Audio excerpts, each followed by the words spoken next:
Unks. Okay, so we're going to work on defenses for side kicks. Side kicks are really sneaky because you stand sideways. It's very counter to kickboxing where your toes face your opponent. Your toes have to face to the side so that the side of your hip strikes. It's very sneaky for people that have a kickboxing and Muay Thai background. But you don't have to switch your stance from being square to sideways to just avoid getting side kicked all the time. So here are a few things you can do if you're a kickboxer to defend against someone's side kick. So we got Teing here. Hands are up. When he throws a side kick, the first thing you could do is a high check, and then the side kick lands right there, either on the knee or the shin. It's not the prettiest looking defense or technique, but it's pretty effective. So he throws it again. High check. Move around one more time. High check. Aim a little bit higher, bruh. Remember who raised you, okay? So we're here. That's the first one. You could just check. Another one that's kind of mean that has really disincentivized me from doing side kicks is on that check when they throw the side kick, you kind of elbow down on their foot, on the top of their foot. If you ever side kicked or back kicked and you hit an elbow, you really never want to do that again. It's like throwing a round kick and someone's elbows out as well. So that's kind of like more of a, how else do I say, a douchier way of defending a side kick. Other one is just teeping, essentially mid-thigh, like IT band. So when he lifts for that chamber there, he's lifting, he holds it, I teep that there. So lift, boom, I teep. Okay, so when he lifts for the side kick, as soon as you see the chamber, you teep.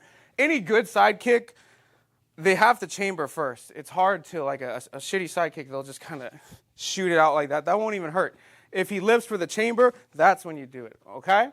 So the other one is a much more forward way of defending the side kick.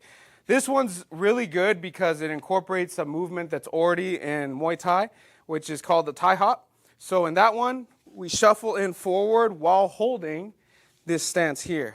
So I'm like, boom.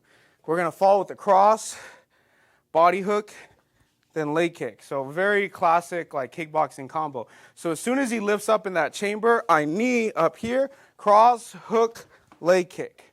Because essentially that knee driving into his butt and then right here on his thigh, what it does is it crushes the kick and it makes a stance all wonky. So right here, boom, stance is wonky, and then you throw the hit. So we are incorporating that Thai hop. So when you shadow box and you do that, that's one thing that it's for. And the reason why I learned that initially was because I sparred a guy that just had a kickboxing background, and I kept throwing side kicks and landing it. And then one time he just ended up doing that Thai hop, and it just completely crushed my kick, and then he was just teeing off on me. So those are the main ones for a side kick. You can also round block it. The round blocking one's a little safer if you're already in a sideways stance. So if I'm sideways too and he throws the side kick, I can round block it out this way. In Kuk Sul, we use it to set up a sweep, and we go in and we trip. But if we're square, we could still reap the kick. Aim for my stomach, man. The video can tell. Whee! Yeah, just like that, okay? So we can still do that for the side kick. It's just a little dangerous because if you don't get a good grip on the heel, they could still shoot forward with the side kick. On side kicks, you can like slide and hit your opponent. It's hard to do that with front kicks.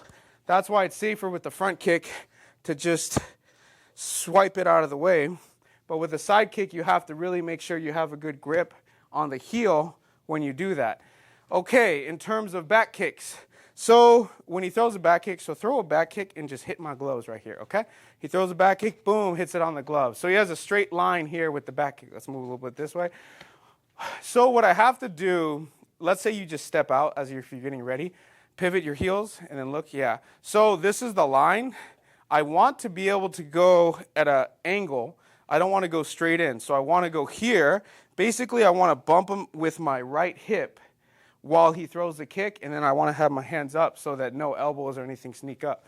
So when he throws the back kick, I go in, boom, and you want to knock him back, okay? Step out, boom, back kick. All right, go for the back kick, throw it, shoom. The next variation, let's switch spots, that we can do with that is I can throw an overhand as he's throwing the back kick. So he steps out, throws the back kick, boom, overhand.